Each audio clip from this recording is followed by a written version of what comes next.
Good afternoon and welcome to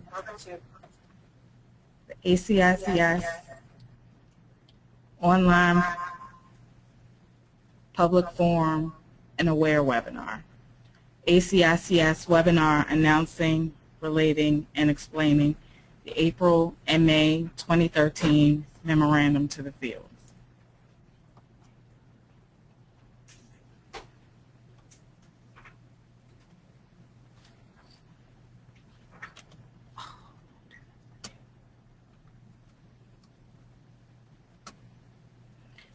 Today's presenters are Dr. Albert C. Gray, President and CEO, Dr. Thomas Wickenden, Executive Vice President, Mr. Anthony Vita, Vice President, External Affairs, Ms. Susan Greer, Associate Vice President, Operations, Ms. Teron King, Manager of Policy and Institutional Review, and Ms. Sarah Frazier, Assistant Manager, Institutional Review and Finance.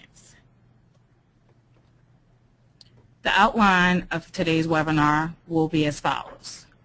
Welcome from the President and CEO. Topic 1 will cover changes to the accreditation criteria, which will cover a presentation of final and proposed revisions. Topic 2 will cover the placement verification program.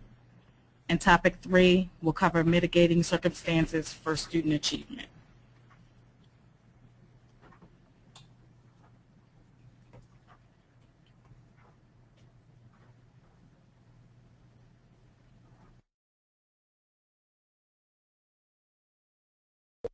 CEO of ACICS. Just like to take a moment to welcome all of you to the virtual headquarters of ACICS today in Washington, D.C. I want to thank you for your continued interest and engagement in ACICS and quality assurance for our institutions.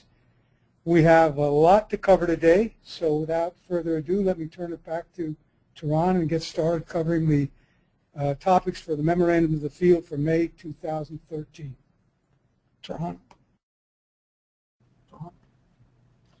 Thanks, Al. To view the memorandum to the field, please go to the ACICS website, click on Council Actions, then Memorandum to the Field, then 2013, and you can select from the April or the May Memorandum to the Field.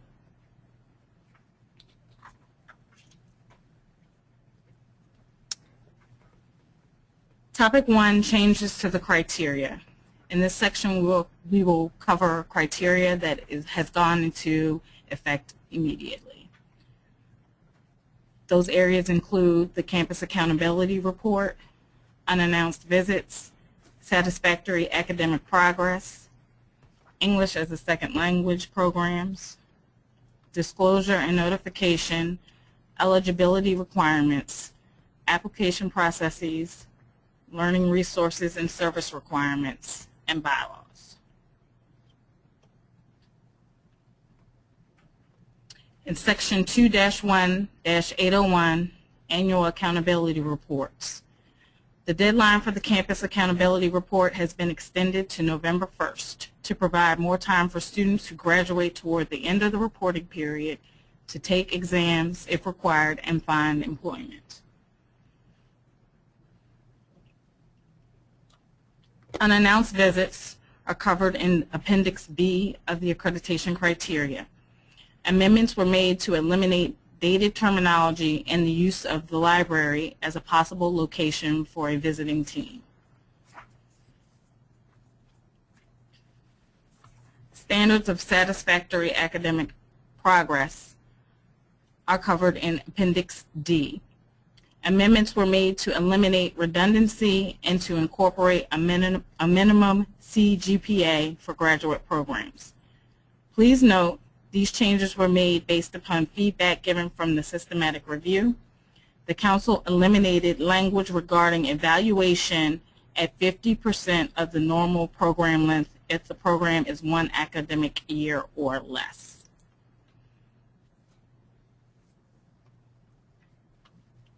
Requirements for English as a second language, which are covered in Appendix F of the accreditation criteria. Amendments were made to reflect that the information detailed in this section is required versus a guideline.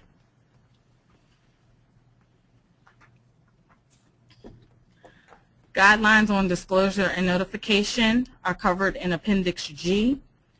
Amendments were made to remove dated language in this section. Minimum eligibility requirements are covered in Section 1-2-100 of the criteria. Amendments were made to the minimum eligibility requirements to allow distance education institutions to be considered on a case-by-case basis, provided they require a residential component.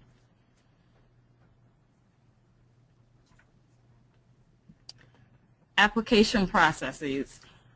There are several sections which are outlined, I'm not going to read them all, where we've made changes to language. Amendments were made to eliminate conflicts with current procedures contained in sections of the criteria listed above.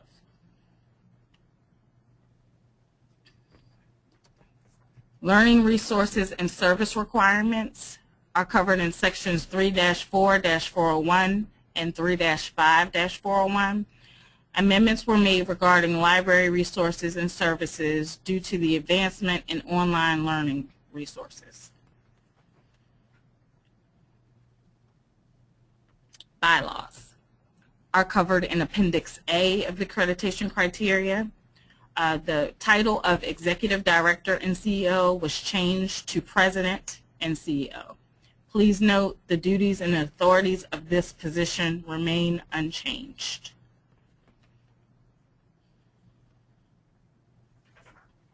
We will now switch to the proposed criteria revisions, which cover the following areas: catalog, specifically Appendix C, accreditation of individual campuses, distance education, accreditation of international institutions, general education requirements. Appendix C addresses the requirements for the catalog. Amendments were made to eliminate redundancy and to include information on appropriate catalog addenda and initial applicants and remove dated language. Accreditation of individual campuses, which are covered under sections 1-3-202, 2-1-700, 2-1-701, 2-1-702. Amendments were made to allow the Council to award grants of different lengths to individual campuses based on merit within an institution. Please note, all additional locations remain accredited under the accreditation of the main campus. The deferral of any campus within the institution does not affect the accreditation status of any other campus. Distance education is outlined in Appendix H of the accreditation criteria. Amendments were made to this section to reflect current practices in distance education.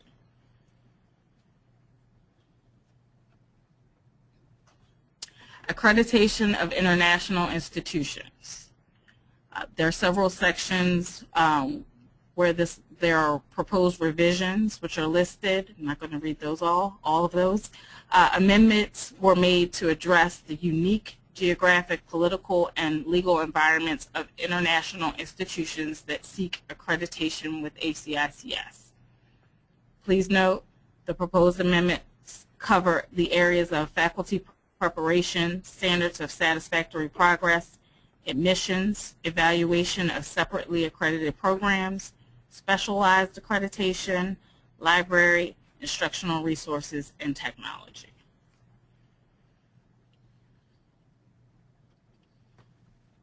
General education requirements, specifically Section 3-3-202. Amendments were made to this section to appropriately address education requirements for occupational associate degree programs. Please note this change is being proposed to meet the requirement of a maximum of 15 semester hours of general education for an occupational associate's degree program. At this point, we will take a few questions, if you have any, on the final criteria or proposed criteria revisions.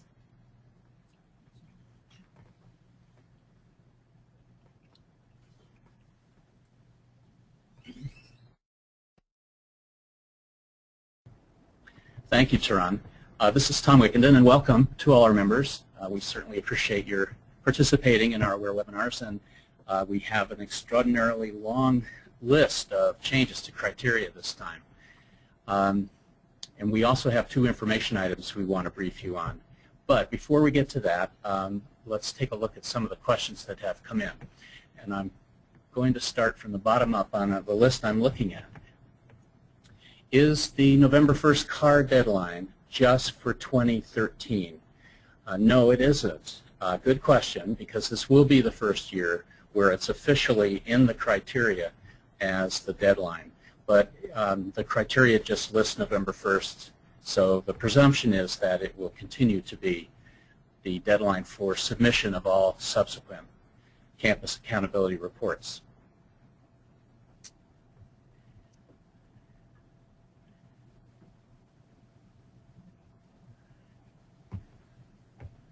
We do have a few other questions, and I'm looking to see.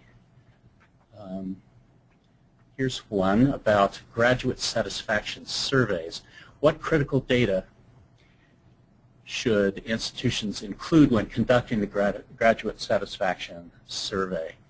The purpose of the survey, of course, is so that you get some feedback from your graduates as to the effectiveness with which you have prepared them through the program that they took to be successful in their career, their first job, and also moving on through their career.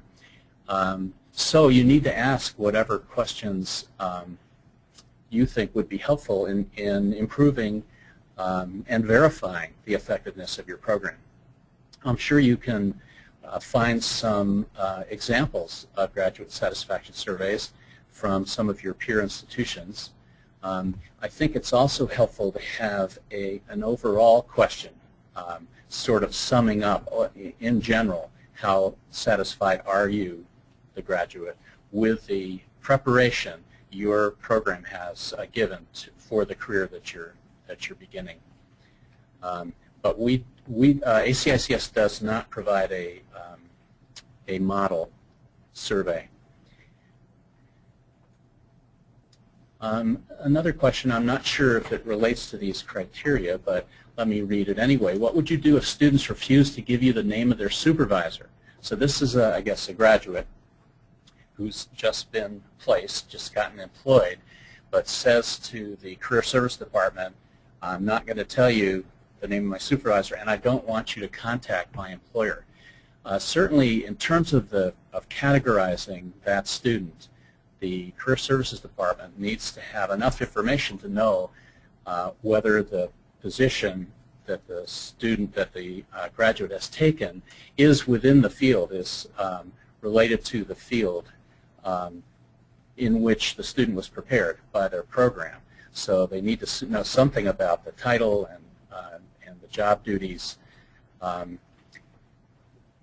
We do have our teams, when they visit a campus, contact employers, but in the cases where a student has not given permission for that, our teams will contact the students themselves. So that's another option for verifying a placement. So it is possible, if a student refuses to allow you to contact an employer, to categorize the job, and also for us to verify it.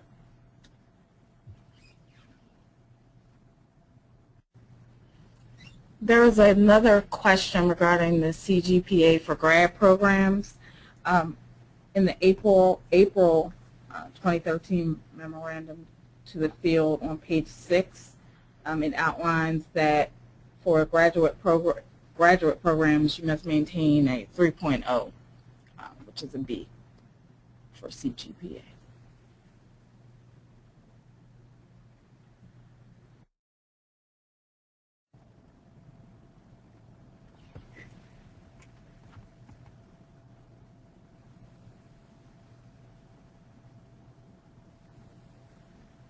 We are going through the list now to try to pick out some questions relating to those criteria that we reviewed.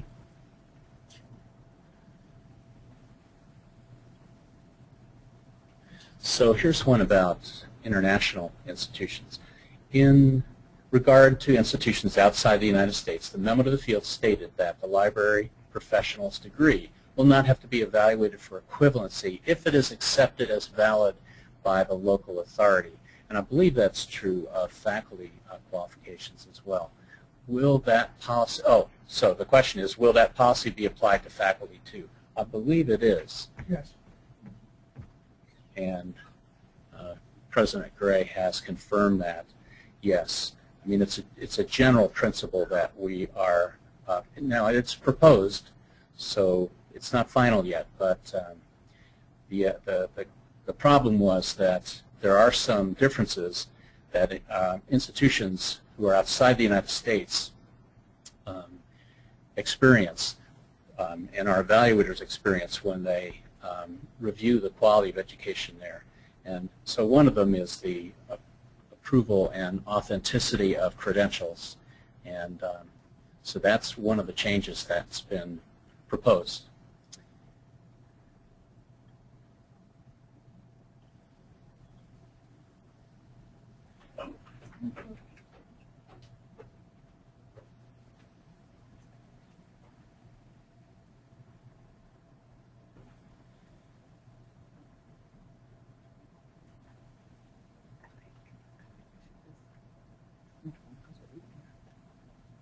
So let's do one or two more, and then we'll move on.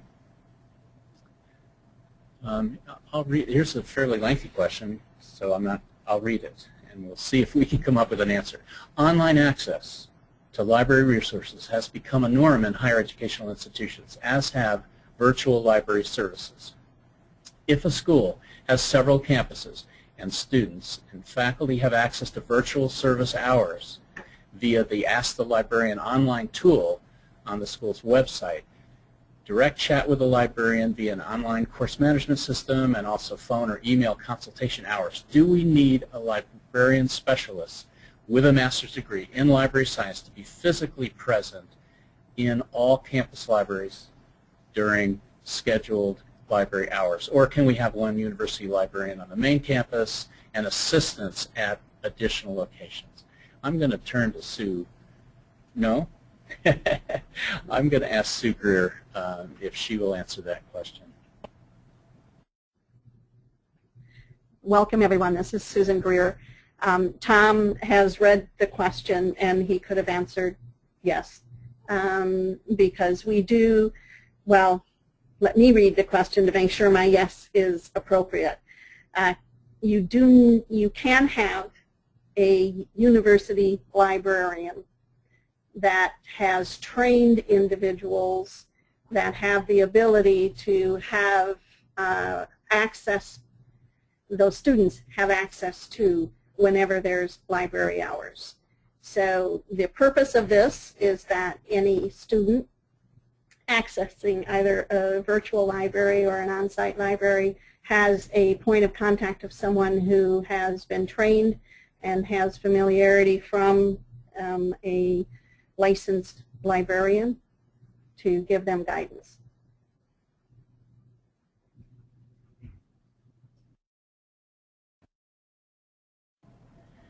There's an additional question which I think will be an interesting segue into our next topic. So why don't I read it and then make a comment about it, and then we'll move on to the first information topic.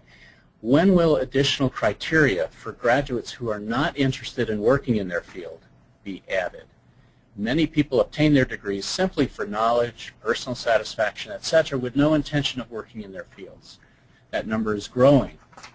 while the percent required to be documented as working in the field is also growing, currently 70%. The criteria need to be updated to reflect student drivers. Thank you. I think the Council's position on this is that the 70% standard allows for 30% of your students to take a program even when they have no intention of pursuing a career in that program.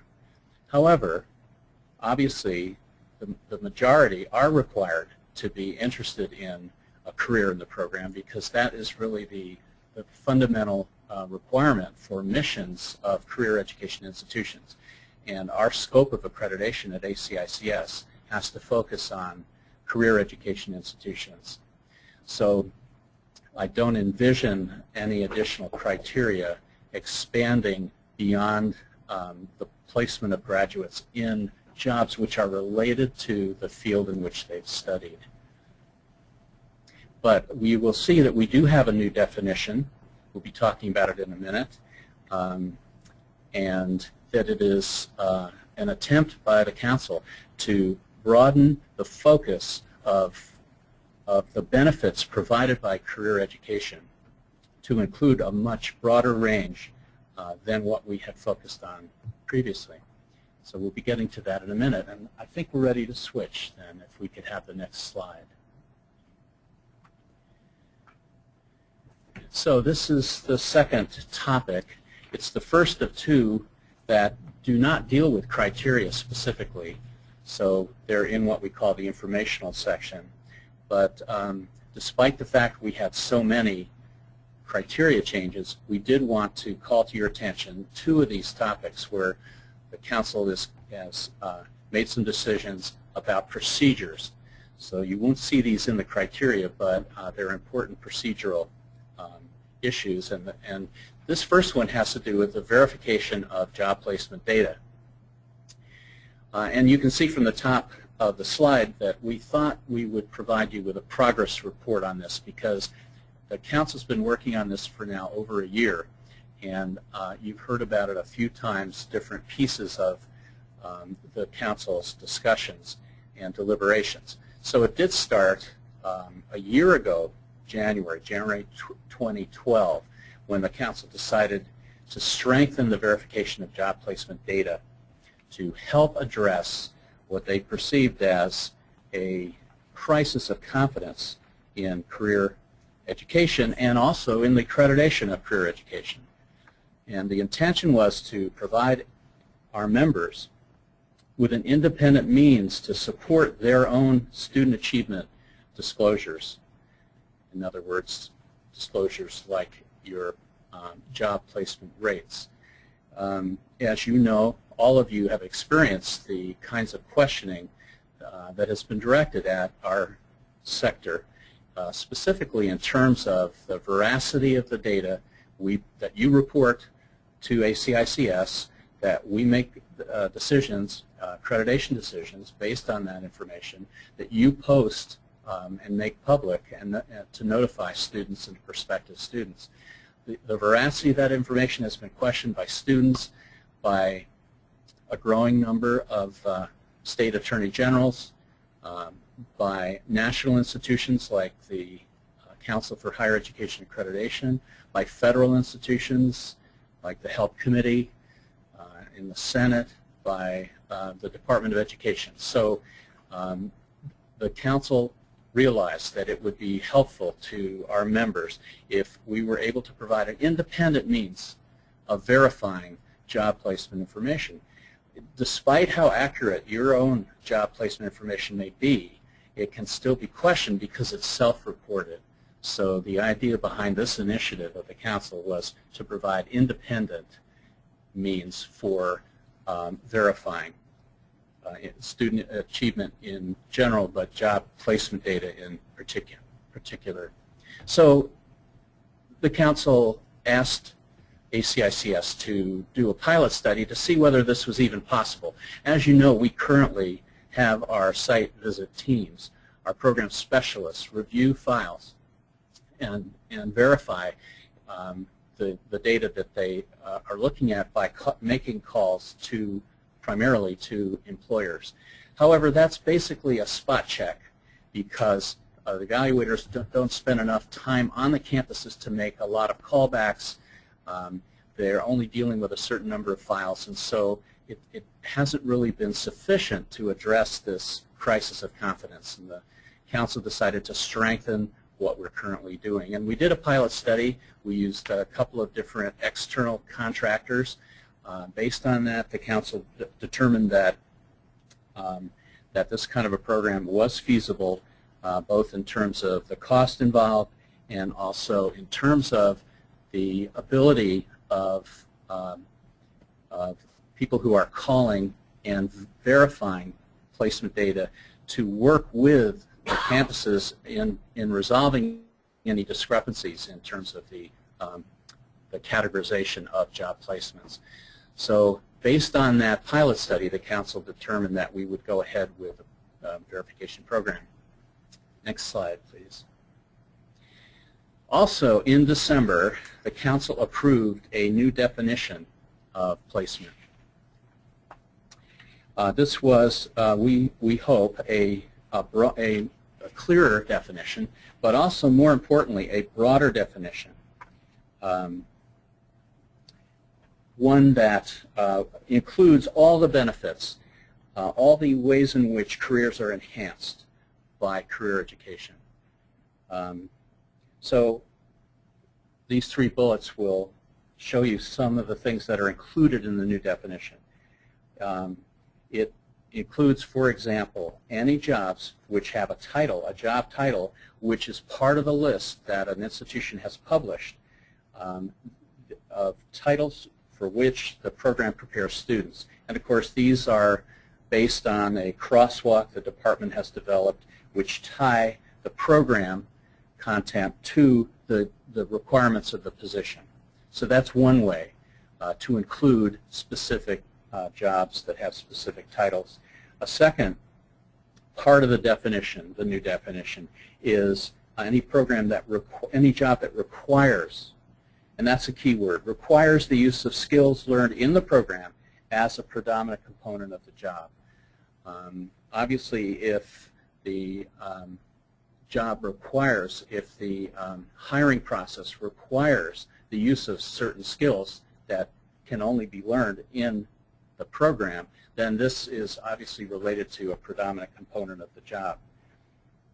Thirdly, and this is a broader view, and it depends again on the first phrase there, if the student attests to the fact that their program has benefited them as a catalyst either in obtaining a new job, a new position, or maintaining a position which is related to the program, then that also counts as one of the enhancements of their career they've obtained. So this would include things like a promotion or professional development that is, enables someone in a job that relates to the program to perform better and maintain a position which they're already in. So this is a much broader definition than we've had in the past, and we, as you'll see in a minute, we have an advisory committee that is helping us define how to operationalize these in terms of questions that will be part of this verification program. Also, I should mention there are a number of other aspects of the definition which aren't on the slide here. The jobs obviously have to be paid jobs. We've addressed the issue of timing by saying the intention behind any position that is counted as a placement is that it's continuing, that it's an ongoing, permanent job, or that it's sustainable, meaning that it may be a temporary full-time job, but that it could be repeated, like a contract kind of position. And of course, the new definition includes both what we might call traditional jobs, as well as where you have an employer and it's basically a full-time job, or what we're calling non-traditional jobs, which could be, for example, independent contractors, self-employment, etc. So the general point here is that the council has also addressed and broadened and attempted to clarify our definition of placement as part of this effort. Next slide, please. So last month, the Council made a decision about the design of the program, and they decided that we should be providing independent verification of placement data for our members by utilizing ACICS resources. Remember, the pilot study was based on looking at a couple of external contractors. We were talking for a while about whether there'd be one particular external third-party verifier or whether there'd be a multiplicity and how to coordinate them, how to train them, and ultimately the Council decided it would really be best to start with the program we already have where our volunteer evaluators verify in a spot check way placement and build an internal unit that would be able to carry out a much more sustained effort to verify job placement. ACICS continues to encourage, of course, both internal and external third-party verification by members, because obviously anything you can do to enhance the veracity of your data, the accuracy of your data, is going to help not only you but our whole industry. However, in addition, we need this independent review as well. But that independent review is not to say that the Council doesn't also endorse your use of either internal or external verification. Next slide, please. So I mentioned before that we have established an advisory committee of member institutions, and we've already had a meeting. I think we have another one next week. We're starting to work on the design and development of a verification unit to supplement the current effort of our visit teams. We have a draft work plan which includes design of the program, implementation of the program based on the resources that we would have and develop. Then this is such an important process that we're committed to spending a number of months beta testing the program. We want to get it right before we roll it out. So there'll be a beta test program. Through that testing, we will also collect enough information to inform the Council's decision about any standards they want to develop based on how many placements are accurate, how many are based on contacts and so forth. So development of some standards, and only when we have the program fully implemented will we then train not only our staff and our volunteers but also member institutions on how this is going to work and what their role is, and then we will roll it out and scale it up and roll it out. So we view this as a significant effort to try to help our members through this independent verification effort.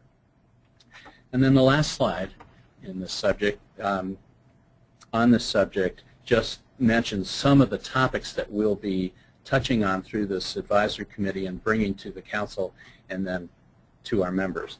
So it would include what are the formats and protocols we're going to use for asking institutions to submit placement data, and also what kind of data are we collecting on the verification process and reporting on. What is going to be the frequency and the intervals between verifications of campus data? What are the procedures for a call center and for the verification process? And even more important, when there are these discrepancies between the call center findings and the campus's career services department's classification of placements, what are the procedures through which those discrepancies get reconciled? And then finally, what is going to be the role of the site visit teams in verifying placements? We think, for example, there's a suggestion here that the role of the teams in verifying backup data documentation, especially for what are called waivers, these unavailable for placement students, is going to be important, because obviously when you're verifying a placement rate, It depends not only on how many students you say are placed out of all your graduates, but also how many you say aren't even available, and so they're taken out of the equation. So we're going to be verifying both aspects of that placement rate formula. So that's a wrap-up of the progress report. We feel good about the progress we're making, and we'll be coming back to you in subsequent AWARE webinars. Should we move on to topic 3 and then take questions? Okay. I see some nodding heads. So we'll move right into topic 3, mitigating circumstances for student achievement. So this is the second of the 2 informational topics. And this one has to do with the standards for student achievement that the Council has developed. And of course, we implemented some new standards in 2012. And now there's some enhanced standards that will be applied to the 2013 Campus Accountability Report.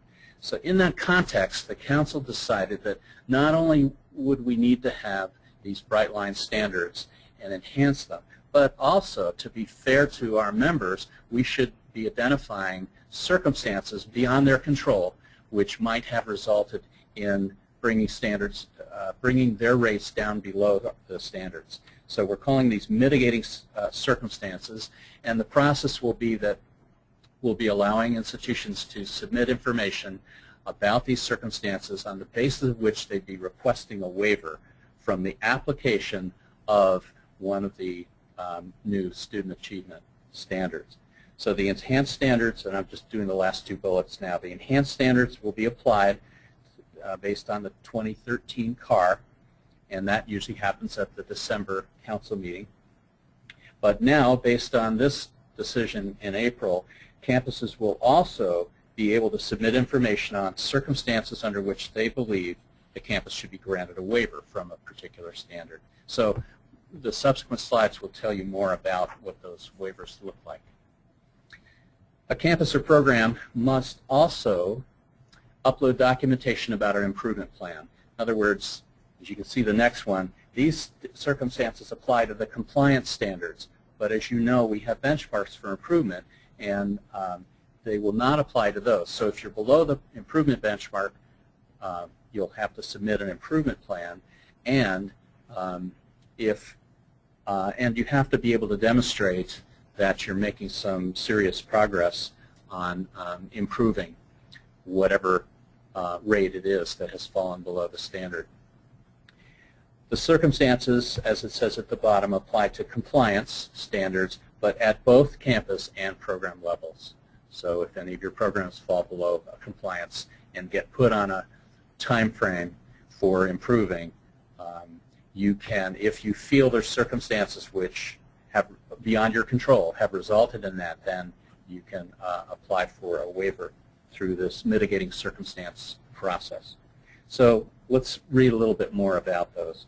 The circumstances include specific circumstances for retention, for placement, and for licensure pass rates. There's also a general category, other, undefined. The first 3, as you'll see, are defined and refer to specific issues. But there is a general category where for any of those standards, you'll be able to say, at our institution, this is happening, and it's beyond our control. We believe we deserve consideration for a waiver from that, the application of that standard. And there's also something called sufficiency of service measures. And so we have a slide on all of these, and I'll say a little bit more about what that means in a minute. So in general, a waiver from the relevant standard will be considered for any campus or any program which can demonstrate one of these circumstances, either the specific ones or one that you can choose yourself and describe and document. So let's go and take a look at some of these. So the first one here on this slide would be a waiver for the retention standard, and it would be considered if more than 50% of total enrollment at a campus during the CAR reporting period demonstrates at least 3 of the following traits. In other words, are these traits characteristic of 50% or more of the students in a program or on the campus? That's the basic question. So we'd be giving you an opportunity, if you had a lot of students who had delayed enrollment after high school graduation or did not have a high school diploma, were admitted, for example, with a GED or as ATB students, or part-time enrollment, or were financially independent, working full-time, dependents, or single parents. These traits, by the way, were identified in research that was sponsored and published by the U.S. Department of Education. So there's a history of literature, of research on these statistics and on these traits, and also statistical information available on average how many students at our institutions and other sectors who demonstrate these kind of traits. So the council reviewed that information, and we're going to have questions where you can tell us what % of your students are characterized by any of these traits, and if you have more than 50% on 3 or more of them, then you would be eligible for consideration for a retention waiver, because these are what the department calls risk factors. Students are most likely not to continue. Let's look at another one. Here's another retention waiver.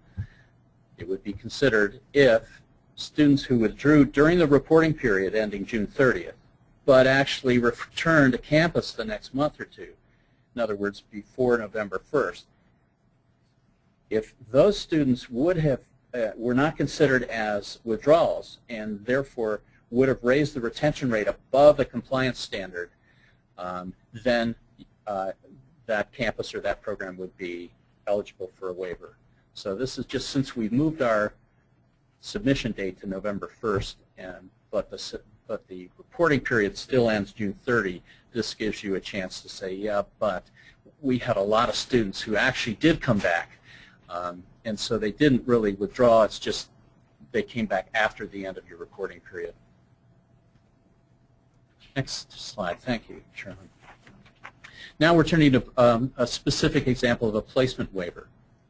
So a placement waiver would be considered if 30% or more of the graduates reported in the CAR had less than 6 months between the date of their graduation and the reporting date for placements, or the date on which the students received a license required for employment and the reporting date for placements, which is November 1st.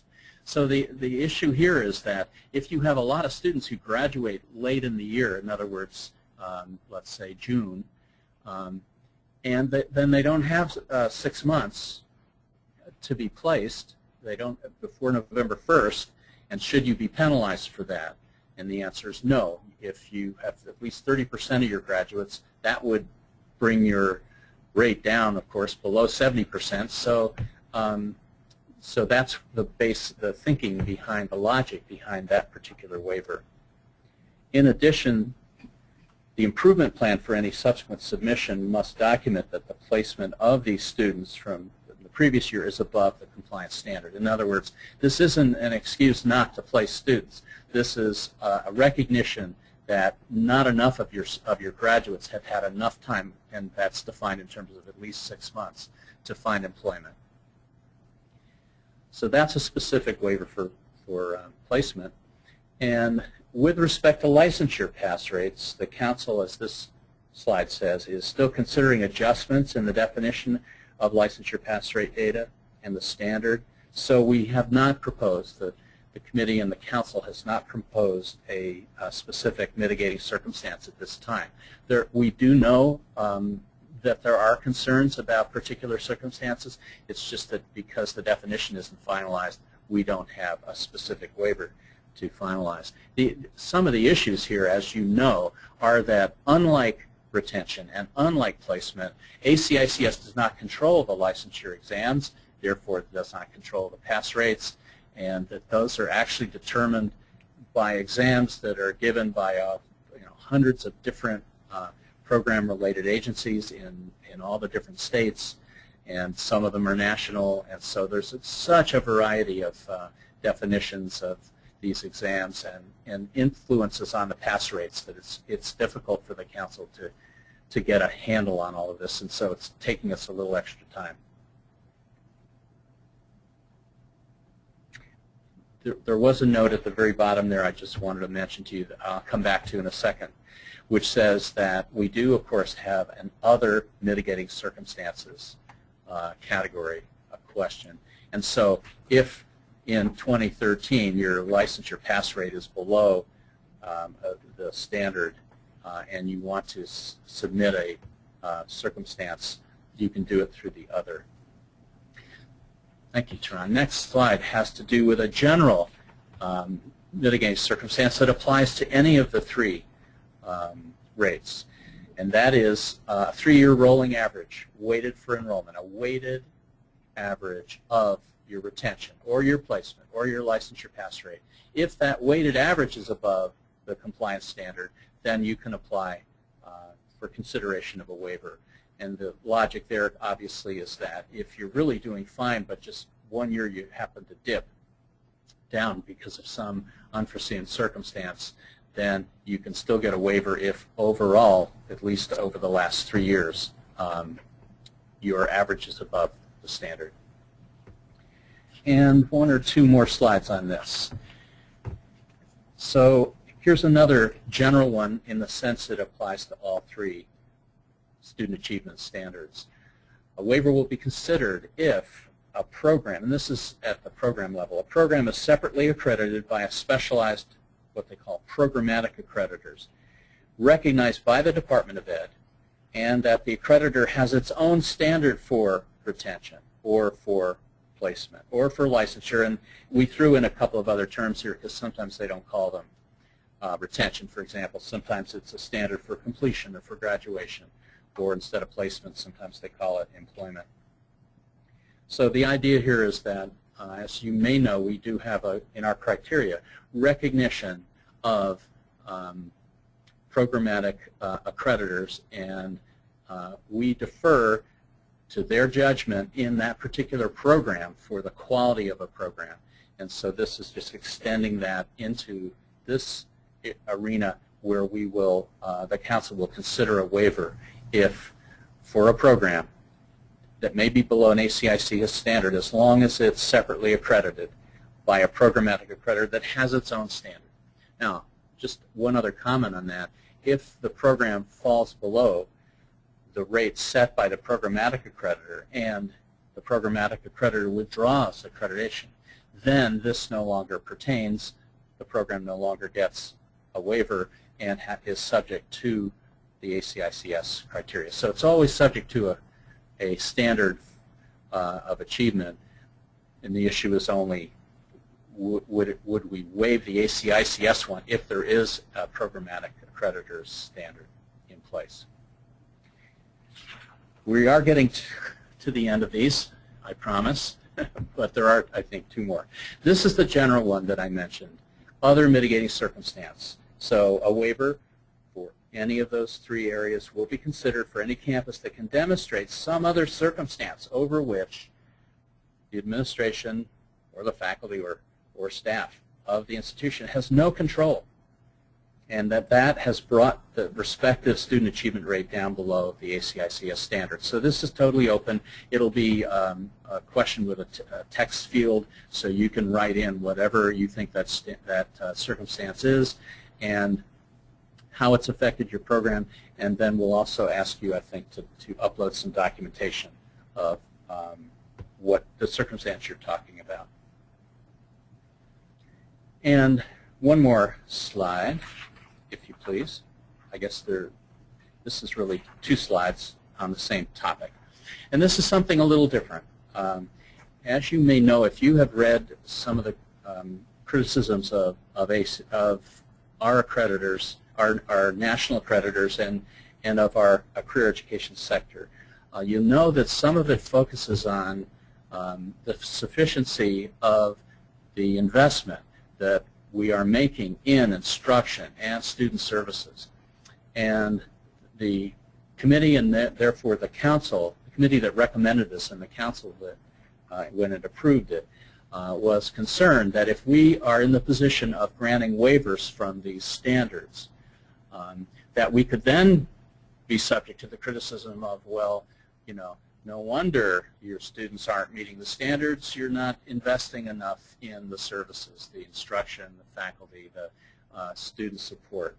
And so the thinking here is that for campuses that submit the same circumstance more than 1 year in a row, you need to demonstrate that you are, in fact, investing in instruction and student services.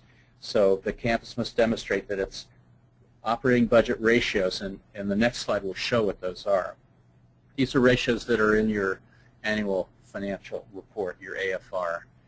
And so if any of those ratios fall within one standard deviation of the mean of ACICS institutions, and we have them broken up by ranges based on educational revenue. So you'd be comparing yourself to peer institutions in the same range of revenue. But if your investment is below one standard deviation below, more than one standard deviation below the mean for ACICS institutions, let's say in instructional salaries or in student personnel services at the end, then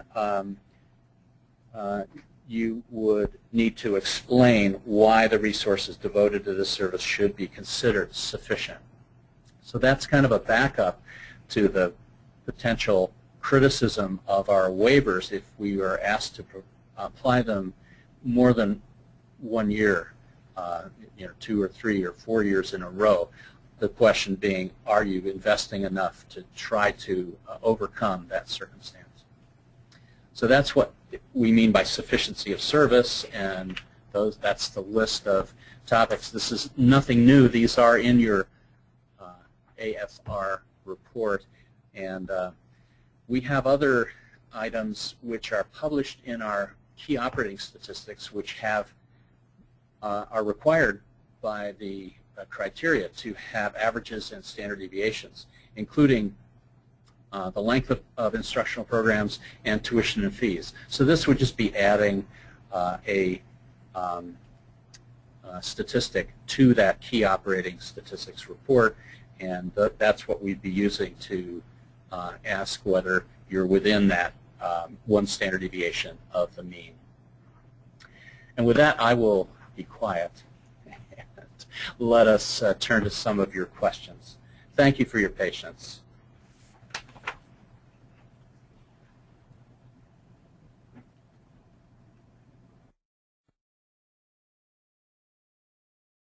So, Tehran. After the conclusion or at the conclusion of the AWARE webinar, you can go to www.acics.org to download a copy of the slide presentation. If you click on the Events/Workshops tab, then followed by the webinar tab, and then AWARE, you will see May 17th, 2013 AWARE webinar slides will be made available. And we will also be making available the audio version of the AWARE webinar shortly as well.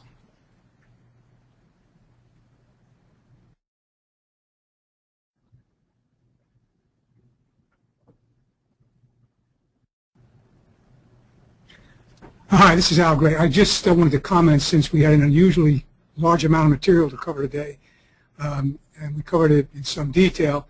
We have a lot of questions. We are not going to be able to answer all the questions, or even the majority of them. So what we will do at the conclusion, or after the conclusion of this webinar, we'll group the questions according to topics or areas of interest and concern, and then we'll get answers back out to you by email after grouping the questions, so that we can, where there are areas of common interest, we can answer the question. So we will be addressing these questions. We simply are going to run out of time, unfortunately, today because of the amount of information that we had to cover in this webinar. Thanks.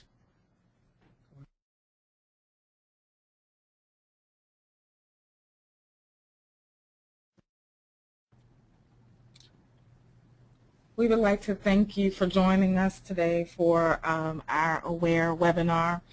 Please take a moment to use the comment form at the end of the memorandum to the field to give your comments on the proposed revisions that we covered today. And please send those to fieldcomments@acics.org by July 12th, 2013. Thank you and have a great weekend.